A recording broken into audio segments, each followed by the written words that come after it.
Alaska and so many other states are going to follow suit too, and let's be thankful for that. Those governors who want to lead their citizens to have their voice be heard with this Obamacare scheme that's coming down the pike, that's abhorrent, it's unacceptable, and legal tools must be used. Okay, it's not just health care. They're taking education too. You're not going to be able to get any private dollars for education. I mean, that is so much control. What do you think of the idea, for instance, now states are not going to be giving out, they're going to be giving IOUs for, if I paid my taxes and I overpaid, well, I'm going to get an IOU from New York and saying, well, sorry, we can't pay you back for that money. It's too bad. We'll pay you someday. That's not going to sit well with people. I mean, we're sitting here on a powder keg. Well, yeah, and you try the reverse there, Glenn, and try to tell the IRS I owe you later on the checks in the mail. Yeah, that's not going to work. Now, look, this powder keg that you're talking about, that's exactly what the people down there in Kenai were kind of manifesting too in their frustration. That's understandable, and it's legitimate frustration. But let's paraphrase Eisenhower. Remember, he used to talk about, okay, leadership. What is it? At this time in American history, it's the citizens who are going to have to lead our elected officials in government. Leadership is not hitting somebody over the head. It's not taking up arms at this point. That's not leadership. That's assault. And Eisenhower, he used to talk about that.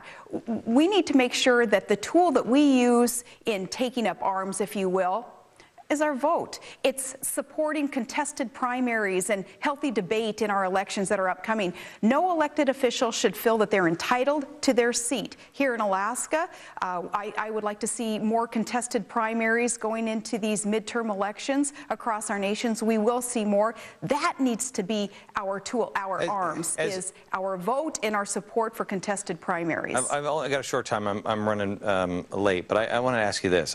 Somebody said, so what does the Tea Party movement mean anymore? Because if they can't get this done, what can they get done? And I said, I think the Tea Party movement or the 9/12 project, I think these things are going to grow in size because people are going to see this and go, wait, what? I mean, a lot of America still isn't awake. What do you think happens to the Tea Party? The Tea Party will grow. These movements of the people, this groundswell of support for our Constitution and these limited enumerated powers of our federal government, these movements are going to grow. So people cannot be discouraged, and they cannot buy into what the mainstream media would want us to believe, and that is that we need to just sit down and shut up and that government will take care of us, government will take over. No. With a little chloroform. More and more Americans are realizing that, oh, this is that voice in the Tea Party. This is that voice coming from the bottom up, telling our elected officials and appointed officials in government what we mean when we say, no, constitutional limits to government power, that's what we want to see plugged in. All right. Governor, thanks. Always good to see you. We'll be back in just a second. Thank you so much. I will tell you this. This show's not going to tell you to sit down. Wait until you see what we have coming up for you next. We'll be right back.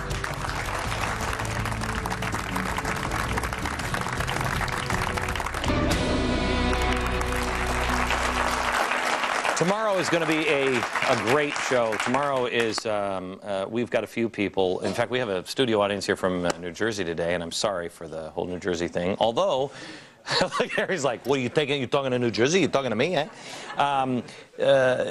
Chris Christie, what do you think? He's amazing, isn't he? I mean, I haven't seen a politician who's actually like, I mean, he's like, I don't even know how to act. He's doing what he said he would do. It's weird. Oh, he'll be sleeping with the fishes soon. We have also, I spoke to Congressman Steve King. He's from Iowa on my radio program this morning. And I got to tell you, I said to him halfway through, how come we've never met or talked before? I like you a lot. I mean, not in a tickle fest sort of way. Congressman, welcome to the program. Thanks for that introduction, Glenn. I appreciate it. Anytime I can make a congressman uncomfortable, I'm here to do it for you. Well, it worked. You are actually calling for a rally in Washington, D.C. on Saturday at noon. Is that right?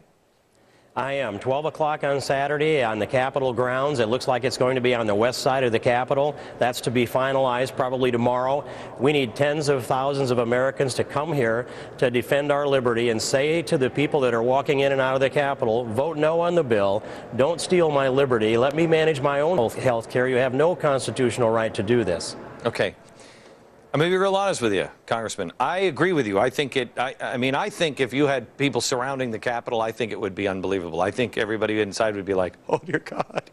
I mean, I think it would really, it would be hard for them to vote because the people are there. That's why they're not going home this weekend, right?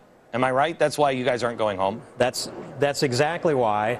They have announced that there's going to be some votes late on Sunday, and that they think that this 72-hour clock that's ticking brings us towards the Sunday when they would be voting on the Sabbath during Lent to socialize our health care in America for every single American, legal and illegal, and take away our liberty and do it on Sunday. I think it's the most sanctimonious thing that I have ever seen. Why?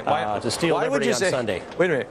Why would you say it would be arrogant or sanctimonious to create a right on the Sabbath? I mean, it is, I mean, to these guys, Samuel Adams, that is a slap in the face of God. That is absolutely unbelievable, but appropriate. And Glenn, I think what they get wrong, so wrong, is the other side, the left, the liberals, the progressives that you've articulated so well, they believe their rights are something that are conferred by government. They have argued for a long time that there's a right to health care and there's a right to a health insurance policy that each one of us belongs to our very own. And I argue rights come from God. If government grants you your rights, then government can take them away and you have no recourse. You have to submit to government. Congressman, hold on just a second. Congressman King, we'll be back in just a second.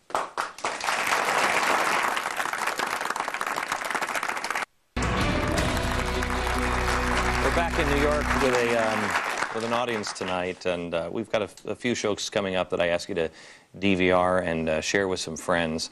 We're back with Iowa Congressman Steve King, who I just talked to for the first time today, and he brought up a couple of really good points. And if you wouldn't mind just hitting them, Congressman, let's start with Roe versus Wade. I find this fascinating. Okay. Well, in 1973, when the Supreme Court ruled that legalized abortion, even elective abortion, in Roe versus Wade and Dole versus Bolton, since that time, almost every liberal has argued that the federal government has no business telling a woman what she can or can't do with her body. Now here we are in 2010, after 2 generations of that argument, the very same people that have made the argument are now arguing the federal government has every right to tell everyone in America what they can or can't do with their body. It's 180 degrees from a 2-generation argument. It's amazing. You know why? It's amazing. Because they're not rooted in values and principles. They're rooted in values and principles that they never expose. And so they're always shape-shifting. It's an insidious game. So this is going to pass, but this is a historic bill. Why? If it passes. Well, if it passes, and it's historic in another way, and I believe it is unique, and that is that, first of all, it's the Senate version of the bill that has to move. Today, the Senate version could not pass the Senate. Scott Brown's been elected. It can't pass the House because they have to use the deemed it passed slaughter language to make that work. So for the first time in the history of America, a bill that doesn't have the support of the Senate and can't pass the House could still go to the president's desk and become the law of the land. That, I believe, is unprecedented. I have to tell you, I hope people show up on Saturday at noon there at the Capitol and plan on just staying there. I mean, you know, camp out if you have to. Let me ask you this. Capitol up. I have only 30 seconds. Is there any sense of trepidation at all from people who are thinking about voting for this? Are they worried at all that this might just tear this country apart, taking over health care, 1/6 of the economy, and education? I think they're worried about themselves and their political career. And I think some of them are just committing political suicide and they know it. Others are doing a calculation that they can explain this away by November. Yeah, I don't think they've thought about the American people losing their liberty. No, they have no idea. And it's time to reset the American clock is what needs to happen here, and the election's in November. But we can beat this, Glenn. We can beat it. Thank you very much, Congressman, and we'll be back in just a minute. Final thoughts.